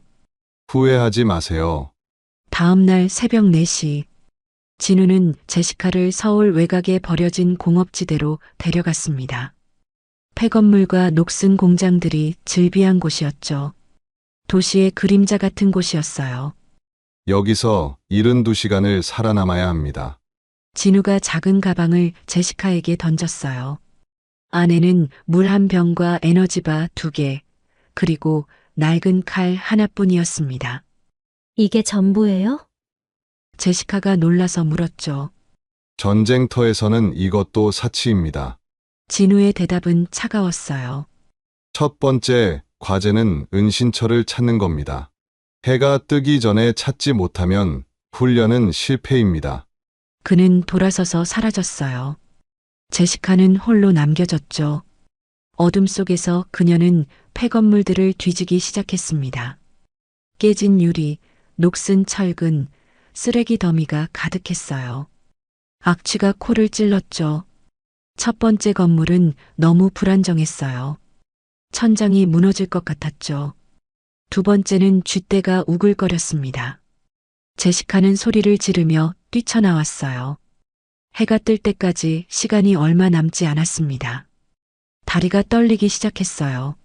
마침내 그녀는 반쯤 무너진 사무실 건물을 발견했습니다. 3층에 작은 방이 있었어요. 창문은 막혀 있었고 출입구는 하나뿐이었죠. 완벽한 은신처였습니다. 해가 뜨자 진우가 나타났어요. 합격입니다. 이제 진짜 훈련이 시작됩니다. 그의 말이 떨어지자마자 굉음과 함께 연막탄이 터졌습니다. 제시카는 기침을 하며 밖으로 뛰어나왔어요. 적의 공격을 받았다고 가정하세요. 탈출하고 새로운 은신처를 찾아야 합니다. 진우의 목소리가 연막 속에서 들려왔죠. 제시카는 눈물을 흘리며 달렸습니다. 폐건물 사이를 누비며 도망쳤어요. 하지만 어디를 가든 진우가 나타났습니다. 마치 귀신처럼 말이죠. 발소리가 너무 큽니다. 그림자에 몸이 드러났어요. 호흡 소리로 위치가 파악됩니다. 계속되는 지적에 제시카는 점점 지쳐갔습니다. 자존심이 무너져 내렸어요. 이틀째가 되자 물과 음식이 떨어졌습니다. 진우는 새로운 과제를 주었어요. 도시에서 생존하려면 자원을 찾아야 합니다. 하지만 절도는 금지예요. 제시카는 믿을 수 없다는 표정을 지었죠. 그럼 어떻게? 방법을 찾으세요. 진우는 그렇게만 말하고 사라졌습니다. 제시카는 울고 싶었어요. 배가 고파서 어지러웠죠. 목도 말라서 침을 삼키기도 힘들었습니다. 그때 빗방울이 떨어지기 시작했어요. 제시카는 급히 빈 캔과 비닐봉지를 모았습니다. 빗물을 받아 마셨죠. 차갑고 더러운 물이었지만 생명수 같았어요. 음식은 더 어려웠습니다. 쓰레기통을 뒤져야 했어요. 자존심이 산산조각 났죠. 미군 장교인 자신이 쓰레기를 뒤지고 있다니. 이게 진짜 전쟁이구나. 그녀는 깨달았어요. 화려한 훈련장이 아닌 이런 곳이 진짜 전장이라는 걸요. 셋째 날 새벽, 제시카는 더 이상 버틸 수 없었습니다. 온몸이 떨렸어요. 시야가 흐려지기 시작했죠. 하수구에서 밤을 보낸 후 체온이 떨어진 거였어요. 무릎이 꺾였습니다. 차가운 콘크리트 바닥에 쓰러졌어요.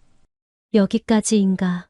의식이 흐려지는 순간 따뜻한 손이 그녀를 일으켜 세웠습니다.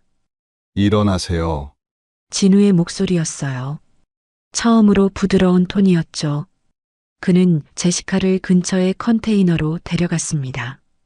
안에는 작은 난로가 있었어요. 따뜻한 국물과 빵도 준비되어 있었죠. 먹으세요. 진우가 국물을 건넸어요. 제시카는 떨리는 손으로 받아 마셨습니다. 눈물이 흘러내렸어요. 왜 도와주시는 거예요? 훈련의 일부입니다. 진우가 대답했어요. 극한 상황에서도 동료는 서로를 돌봐야 하니까요. 모닥불의 불빛이 두 사람의 얼굴을 비췄습니다. 제시카는 처음으로 진우의 눈에서 따뜻함을 봤어요. 저는 여자라서 더 강해져야 한다고 생각했어요. 제시카가 입을 열었습니다. 목소리가 떨렸죠. 모두가 저를 약하다고 봤거든요. 그래서 더 공격적이 됐어요. 더 오만하게 굴었죠. 진우는 조용히 듣고 있었습니다. 서 대위님은 왜 그렇게 차가우신 거예요? 긴 침묵이 흘렀어요. 진우가 천천히 입을 열었습니다. 3년 전 아프가니스탄에서 부대원 전원을 잃었습니다. 그의 목소리에 깊은 상처가 묻어났어요. 제가 분대장이었어요.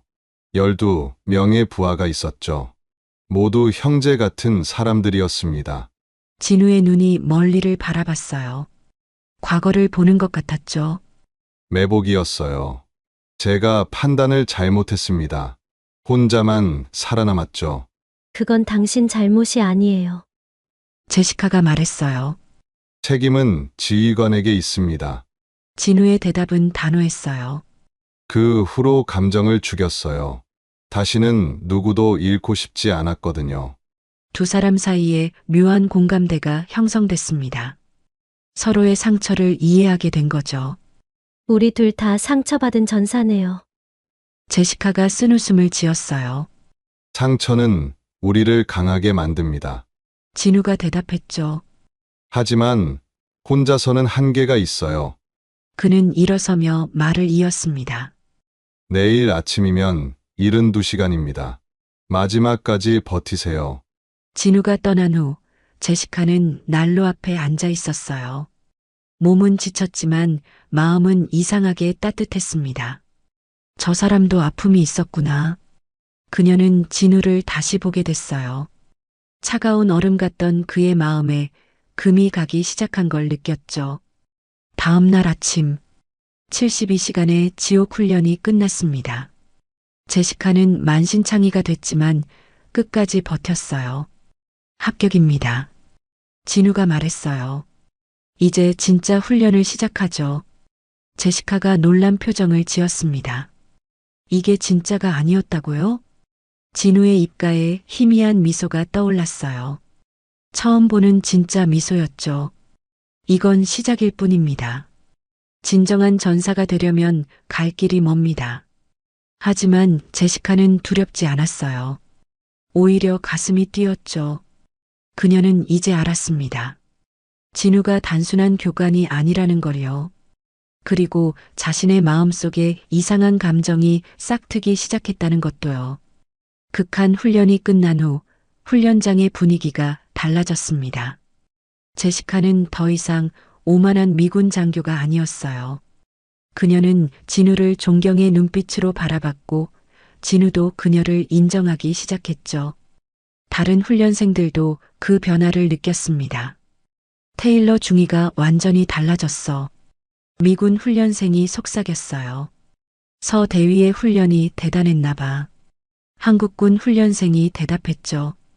그날 오후 합동전술 훈련이 시작됐습니다. 2인 1조로 팀을 이뤄 복잡한 임무를 수행하는 훈련이었어요. 테일러 중위, 서 대위와 한 팀입니다. 교관의 지시에 제시카의 심장이 빠르게 뛰었어요. 진우와 함께라니. 긴장되면서도 설레었죠. 훈련 내용은 건물 진입과 인질 구출이었습니다. 10층짜리 훈련용 건물에 테러리스트 역할의 교관들이 숨어 있었어요. 제가 선두에 서겠습니다. 제시카가 말했어요. 아닙니다. 제가 앞에 설게요. 진우가 고개를 저었죠. 저도 할 수 있어요. 제시카가 고집을 부렸습니다. 자신이 변했다는 걸 보여주고 싶었어요. 진우가 그녀를 잠시 바라봤어요. 그리고 고개를 끄덕였습니다. 좋아요. 하지만 제 신호를 따라야 합니다. 두 사람은 건물로 접근했어요. 제시카가 앞장서고 진우가 뒤를 지켰죠. 1층 진입. 적 둘을 발견했습니다. 진우가 손가락 2개를 들어 신호를 보냈어요. 제시카는 즉시 이해했죠.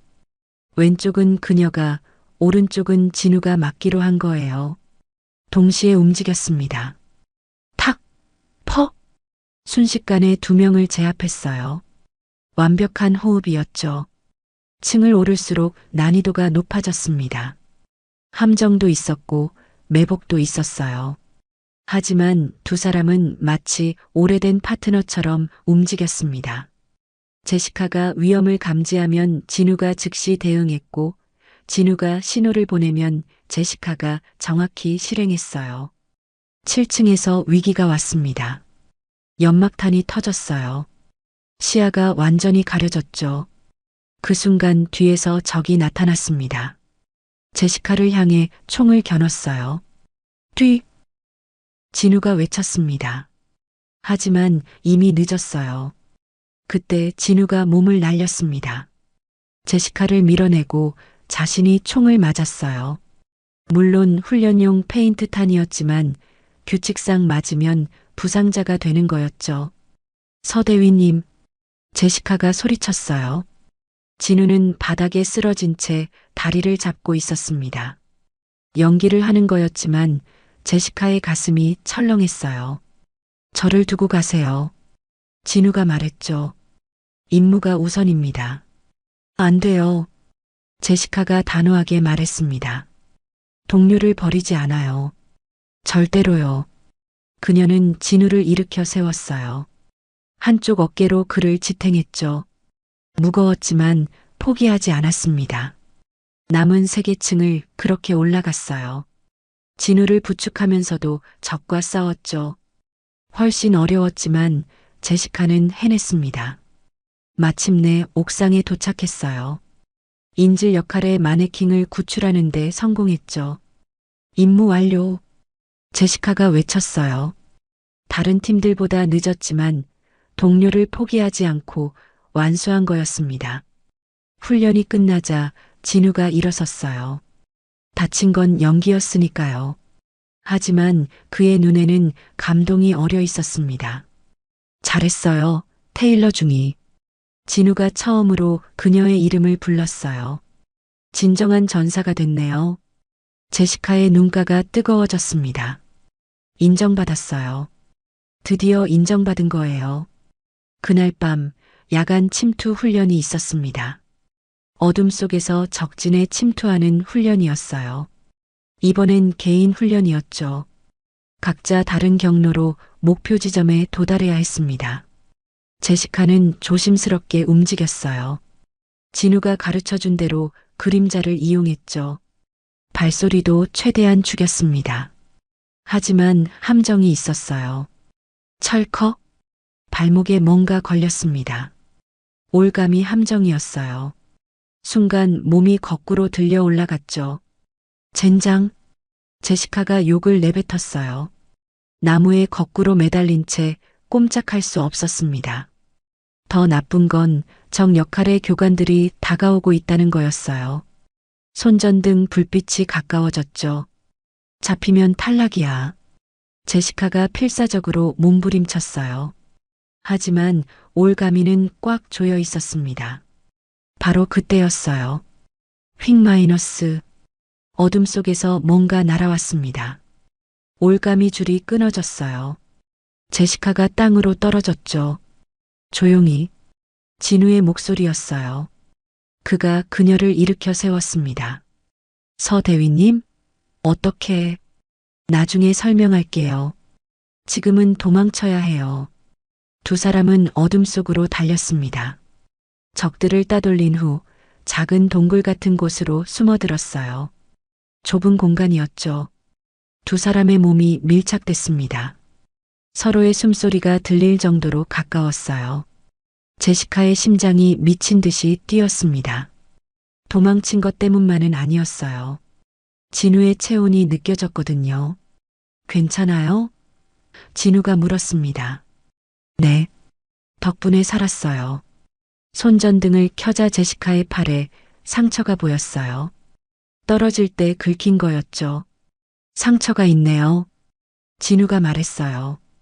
그는 주머니에서 소독약과 붕대를 꺼냈습니다. 조심스럽게 그녀의 팔을 잡았어요. 아플 거예요. 괜찮아요. 소독약이 상처에 닿자 제시카가 움찔했어요. 진우의 손길은 놀라울 정도로 부드러웠습니다. 전투할 때와는 완전히 달랐죠. 서 대위님도 다쳤네요. 제시카가 진우의 손등에 난 상처를 발견했어요. 올가미를 자를 때 베인 것 같았죠. 이건 괜찮아요. 안 돼요. 저도 치료해 드릴게요. 제시카가 진우의 손을 잡았습니다. 그리고 조심스럽게 상처를 소독했어요. 그때 진우의 소매가 올라가면서 팔의 흉터들이 드러났습니다. 크고 작은 상처가 셀 수 없이 많았어요. 이게 다. 제시카가 숨을 멈췄어요. 가슴이 먹먹해졌죠. 진우가 소매를 내렸습니다. 오래된 상처들이에요. 아프겠어요. 제시카가 속삭였어요. 익숙해졌어요. 그의 대답이 더 가슴 아팠습니다. 제시카는 알 수 없는 감정에 휩싸였어요. 이 남자를 지켜주고 싶다는 마음이 들었죠. 왜 절 구해주신 거예요? 그녀가 물었습니다. 개인 훈련인데. 진우가 잠시 침묵했어요. 그리고 조용히 대답했죠. 동료니까요. 단순한 대답이었지만 제시카의 가슴을 뜨겁게 만들었습니다. 훈련이 끝나고 기지로 돌아왔어요. 내일이면 연합훈련의 마지막 날이었죠. 그날 밤 제시카는 잠이 오지 않았습니다. 옥상으로 올라갔어요. 별을 보고 싶었죠? 놀랍게도 진우가 먼저 와 있었습니다. 서대위님? 테일러 중이도 잠이 안 오나 봐요. 진우가 돌아봤어요. 달빛 아래 그의 얼굴이 부드러워 보였습니다. 제시카가 그의 옆에 섰어요. 두 사람은 나란히 밤하늘을 올려다봤죠. 별이 참 밝네요. 제시카가 말했어요. 한국의 가을 하늘은 특히 맑아요. 잠시 침묵이 흘렀습니다. 편안한 침묵이었어요. 내일이면 훈련이 끝나요. 제시카가 말했죠. 그 다음엔 미국으로 돌아가겠죠. 진우의 목소리에 아쉬움이 묻어났어요. 아니면 제시카의 착각일까요? 서 대위님은요? 저는 여기 남아서 계속 훈련생들을 가르칠 겁니다. 또 침묵이 찾아왔어요. 하지만 이번엔 무거운 침묵이었죠. 제시카가 입을 열었어요. 이 훈련이 제 인생을 바꿨어요. 아니, 서 대위님이 절 바꿨어요. 진우가 그녀를 바라봤습니다. 저도요. 그가 말했어요. 테일러 중이 덕분에 뭔가 달라진 것 같아요. 두 사람의 시선이 마주쳤습니다. 달빛 아래서 서로의 눈을 바라봤어요. 그 순간 말로 표현할 수 없는 감정이 두 사람 사이를 흘렀습니다. 제시카가 먼저 시선을 돌렸어요. 얼굴이 붉어졌죠. 들어가 볼게요. 테일러 중이. 진우가 불렀어요. 제시카가 돌아봤습니다. 좋은 전사가 됐어요. 자랑스럽습니다. 그 말에 제시카의 눈가가 촉촉해졌어요. 하지만 그녀가 정말 듣고 싶었던 말은 그게 아니었죠. 그녀는 고개를 끄덕이고 계단으로 향했습니다. 진우는 그녀의 뒷모습을 오래도록 바라봤어요. 그의 입술이 움직였지만 결국 아무 말도 하지 못했습니다. 둘 다 알고 있었어요. 서로에게 특별한 감정이 생겼다는 걸요. 하지만 그들은 다른 나라의 군인이었습니다. 내일이면 헤어져야 했어요. 그래서 차마 마음을 드러낼 수 없었던 거죠. 별들만이 그들의 애틋한 마음을 지켜보고 있었습니다. 연합훈련 마지막 날 밤이었습니다. 내일이면 모든 게 끝나요. 제시카는 침대에 누워 천장을 바라봤죠. 잠이 오지 않았습니다. 계속 진우의 얼굴이 떠올랐어요. 밤 11시. 기지는 조용했습니다. 대부분의 훈련생들이 잠들어 있었죠. 그때였어요. 쾅! 폭발음이 울렸습니다. 건물이 흔들렸어요. 제시카가 벌떡 일어났죠. 뭐야? 창밖을 보니 검은 연기가 피어오르고 있었습니다. 정문 쪽이었어요. 다다다다 마이너스. 총소리가 들렸습니다. 실탄이었어요. 이건 훈련이 아니었죠. 비상, 경보가 울리기 시작했습니다. 하지만 이미 늦었어요. 복도로 나온 제시카는 충격적인 광경을 목격했습니다. 보안요원 복장을 한 사람들이 훈련생들을 제압하고 있었어요. 그들은 모두 검은 늑대 문신을 하고 있었죠. 검은 늑대. 제시카가 숨을 멈췄어요. 그들은 악명 높은 용병 조직이었습니다. 전직 특수부대원들로 구성된 위험한 집단이었죠. 여기 한 명 더 있다. 테러리스트가 제시카를 발견했어요. 그녀는 재빨리 뒤로 물러났지만 이미 포위당한 상태였습니다. 손들어. 어쩔 수 없이 항복했어요. 그들은 제시카의 손을 묶고 대강당으로 끌고 갔습니다. 대강당에는 이미 수십 명의 훈련생들이 무릎을 꿇고 있었어요. 한국군과 미군이 섞여 있었죠. 모두 공포에 질린 표정이었습니다. 단상 위에 한 남자가 서 있었어요. 키가 크고 근육질의 몸을 가진 남자였죠. 얼굴에는 깊은 흉터가 있었습니다. 차가운 눈빛이 무서웠어요. 내 이름은 최성민이다. 그가 마이크를 잡고 말했습니다. 낮고 위협적인 목소리였어요. 전 707 특수임무대대 소속이었지. 하지만 누군가 때문에 불명예 전역을 당했다. 성민의 눈이 훈련생들을 훑었어요. 누군가를 찾는 것 같았죠. 서진우, 어디 있나? 그가 외쳤습니다. 제시카의 심장이 멈출 것 같았어요. 아무도 대답하지 않았죠. 진우가 없었거든요. 숨는 거냐? 비겁한 놈. 성민이 분노했어요. 그는 부하에게 신호를 보냈습니다. 부하가 훈련생 한 명을 끌어냈어요. 젊은 한국군 병사였죠. 총을 그의 머리에 겨눴습니다. 10초 안에 나오지 않으면 이놈부터 죽인다. 하나, 둘. 제시카가 이를 악물었어요. 무고한 사람이 죽을 수는 없었죠. 5, 6. 바로 그때였습니다. 쾅! 대강당 문이 열렸어요. 진우가 걸어 들어왔습니다. 그는 평소처럼 차분했어요. 마치 산책이라도 하듯 여유로웠죠. 하지만 그의 눈은 날카롭게 빛났습니다. 오랜만이네, 최성민. 진우가 조용히 말했어요. 드디어 나타났군.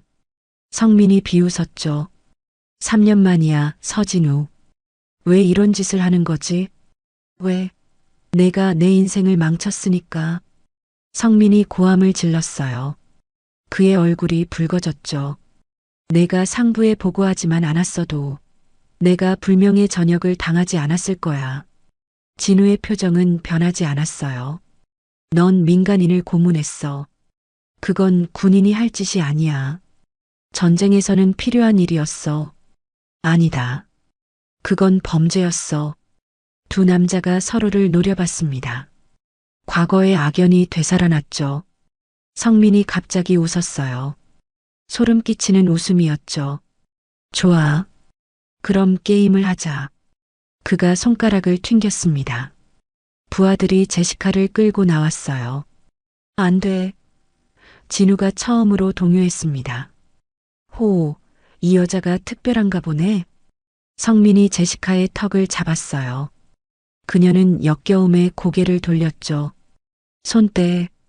진우가 한 걸음 다가섰어요. 부하들이 총을 겨눴습니다.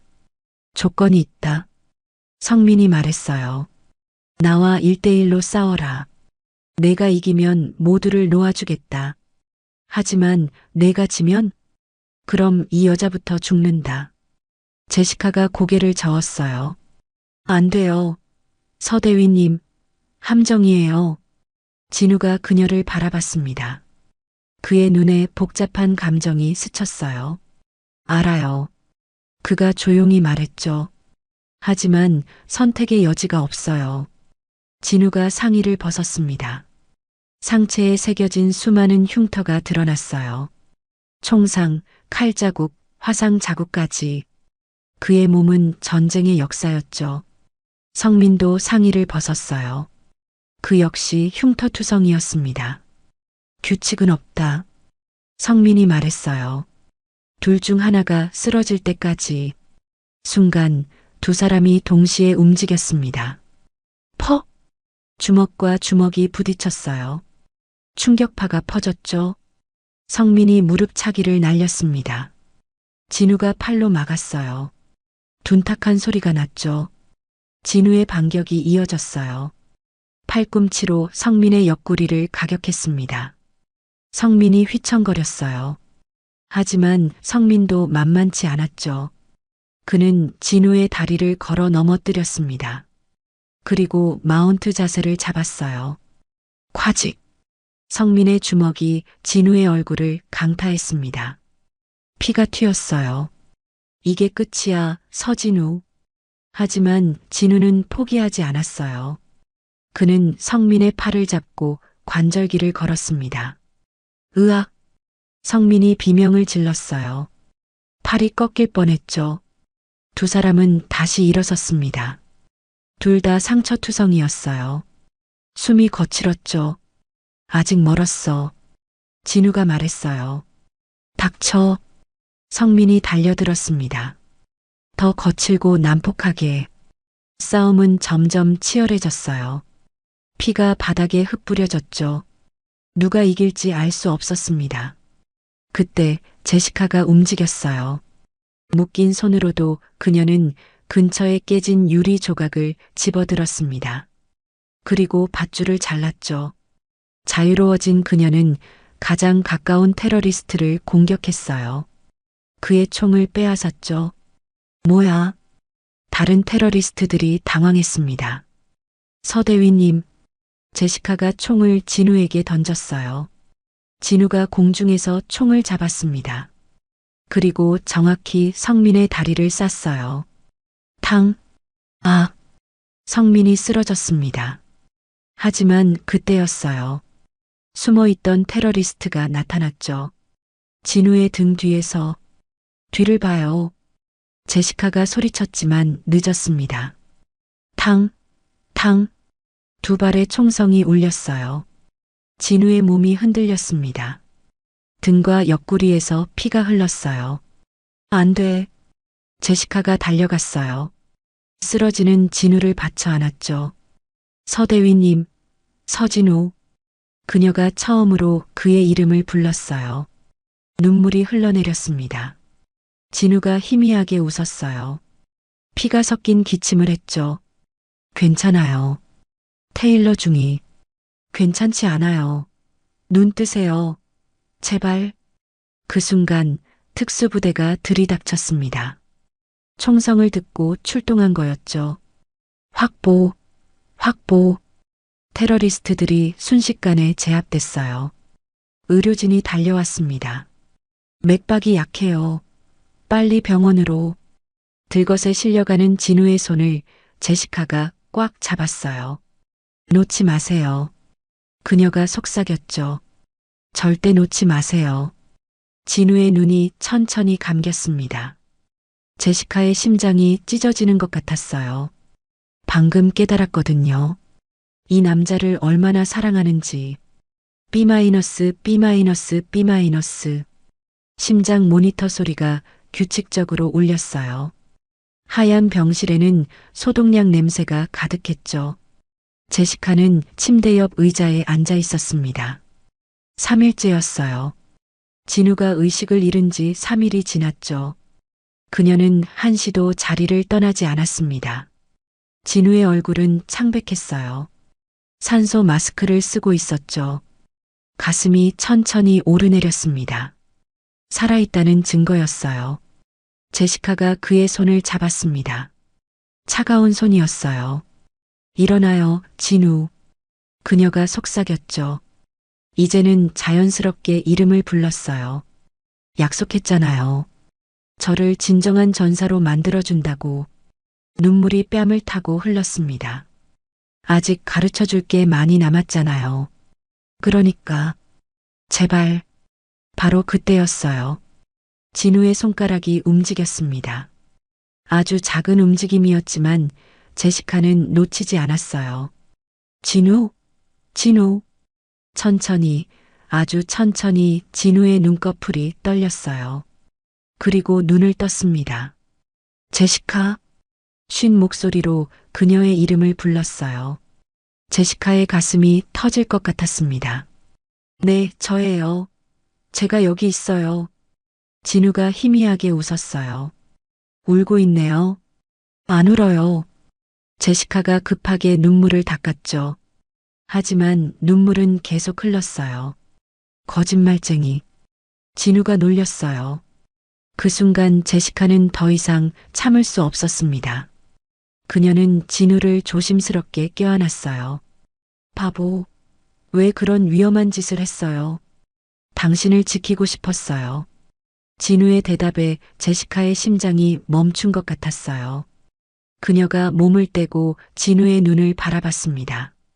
그의 검은 눈동자가 따뜻하게 빛났어요. 더 이상 차갑지 않았죠. 사랑해요, 제시카. 진우가 말했어요. 너무나 자연스럽게 마치 당연한 사실을 말하듯이. 제시카의 눈이 크게 떠졌어요. 믿을 수 없었죠. 꿈인가 싶었어요. 다시 말해주세요. 사랑해요. 처음 만났을 때부터, 처음엔 날 무시했잖아요. 아니에요. 진우가 고개를 저었어요. 당신의 강한 의지가 인상적이었어요. 오만한 겉모습 뒤에 숨은 순수한 열정을 봤죠. 제시카가 울음을 터뜨렸어요. 기쁨의 눈물이었죠. 저도 사랑해요, 진우. 너무너무 사랑해요. 두 사람의 손이 꽉 맞잡혔습니다. 세상에 둘만 있는 것 같았어요. 의사가 들어왔어요. 기적이에요. 그가 말했죠. 총알이 장기를 피해갔어요. 회복이 빠를 겁니다. 다음 며칠 동안 제시카는 헌신적으로 진우를 돌봤어요. 밥을 먹여주고 책을 읽어주고 산책을 도왔죠. 진우가 재활 운동을 할 때는 옆에서 응원했어요. 천천히 해요. 무리하지 말고. 괜찮아요. 이 정도는 아무것도 아니에요. 진우가 씩씩하게 말했지만 이마에는 땀이 맺혔어요. 제시카가 수건으로 닦아주었죠. 어느 날 오후 두 사람은 병원 정원을 걸었어요. 가을 햇살이 따뜻했죠. 제시카, 진우가 말했어요. 당신과 함께하는 미래를 꿈꿔요. 저도요. 제시카가 대답했죠. 은퇴하면 작은 집을 사서 함께 살아요. 아이들도 낳고 몇 명이나?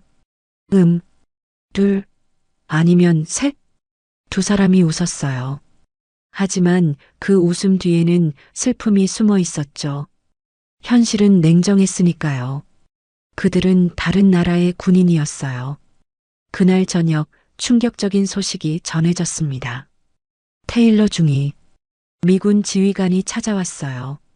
테러 사건 때문에 연합훈련이 조기 종료됩니다. 내일 귀국하세요. 내일이요? 제시카가 놀랐어요. 그건 너무 빨라요. 명령입니다. 지휘관이 떠난 후 무거운 침묵이 병실을 가득 채웠어요. 가야 해요. 제시카가 힘겹게 말했죠. 알아요. 진우가 대답했어요. 두 사람은 서로를 바라봤습니다. 말하지 않아도 알았어요. 이별이 왔다는 걸. 그날 밤 진우가 병원을 빠져나왔어요. 아직 완치되지 않았지만 제시카와 마지막 시간을 보내고 싶었죠. 두 사람은 처음 만났던 훈련장으로 갔습니다. 텅 빈 훈련장에는 달빛만 가득했어요. 여기서 처음 만났죠. 제시카가 말했어요. 제가 얼마나 건방졌는지. 그때도 예뻤어요. 거짓말. 진짜예요. 두 사람이 손을 잡고 훈련장을 걸었어요. 추억이 하나하나 떠올랐죠. 잊지 않을게요. 제시카가 말했어요. 이곳에서의 모든 순간을. 저도요. 진우가 주머니에서 뭔가를 꺼냈어요. 작은 나무 조각이었죠. 이게 뭐예요? 부적이에요. 어머니가 주신 거죠. 전장에서 저를 지켜줬어요. 그가 제시카의 손에 놓았어요. 이제 당신을 지켜줄 거예요. 제시카가 목에 걸고 있던 군번줄을 풀었어요. 그리고 작은 나침반을 떼어냈죠. 이건 아버지의 유품이에요. 베트남전에서 사용하셨죠. 그녀가 진우에게 건넸어요. 언제나 올바른 길로 인도해 줄 거예요. 그리고 저에게로 돌아올 길도 알려줄 거고요. 두 사람이 포옹했습니다. 꽉 껴안았어요. 놓아주고 싶지 않았죠. 다시 만날 거예요. 진우가 속삭였어요. 약속해요. 약속해요. 제시카가 대답했죠. 하지만 그 약속을 지킬 수 있을지는 아무도 몰랐어요. 다음 날 아침 인천공항. 제시카는 군복을 입고 있었어요. 다른 미군들과 함께 줄을 서 있었죠. 멀리서 진우가 지켜보고 있었습니다. 아직 휠체어에 앉아 있었어요. 병원을 몰래 빠져나온 거였죠. 제시카가 뒤를 돌아봤어요. 두 사람의 시선이 마주쳤습니다. 손을 흔들고 싶었어요. 달려가서 안기고 싶었죠. 하지만 그럴 수 없었습니다. 제시카가 입모양으로 말했어요. 사랑해요. 진우도 입모양으로 답했죠. 나도 사랑해요. 비행기가 이륙했습니다. 진우는 하늘로 사라지는 비행기를 오래도록 바라봤어요. 나침반을 꺼내봤습니다. 바늘이 북쪽을 가리키고 있었죠. 하지만 그의 마음은 서쪽을 향하고 있었어요. 제시카가 간 곳으로 기다릴게요. 그가 중얼거렸어요. 얼마가 걸리든. 에필로그 2년 후 시리아 다마스쿠스 외곽 국제연합평화유지군의 비밀 작전이 진행 중이었어요. 여러 나라의 특수부대가 모였죠. 한국팀 준비됐나? 준비 완료. 익숙한 목소리였어요. 서진우 소령이었죠. 2년 사이 진급한 거였어요. 미국 팀도 준비 완료. 그 순간 진우의 심장이 멈췄어요. 이 목소리는 금발을 짧게 자른 여군이 나타났습니다. 계급장은 대위였어요. 오랜만이에요, 서소령님. 제시카였어요. 그녀가 환하게 웃고 있었죠. 제시카? 아, 이제는 테일러 대위라고 불러주세요. 그녀가 윙크했어요. 목에는 여전히 진우가 준 부적이 걸려 있었죠. 진우도 웃었어요. 가슴에서 나침반을 꺼내 보였습니다. 여전히 가지고 있어요. 저를 찾아주는데 2년이나 걸렸네요. 미안해요. 길을 좀 헤맸어요. 두 사람이 마주보고 웃었습니다. 운명은 그들을 다시 만나게 했어요. 이번에는 떨어뜨릴 수 없을 거예요. 영원히.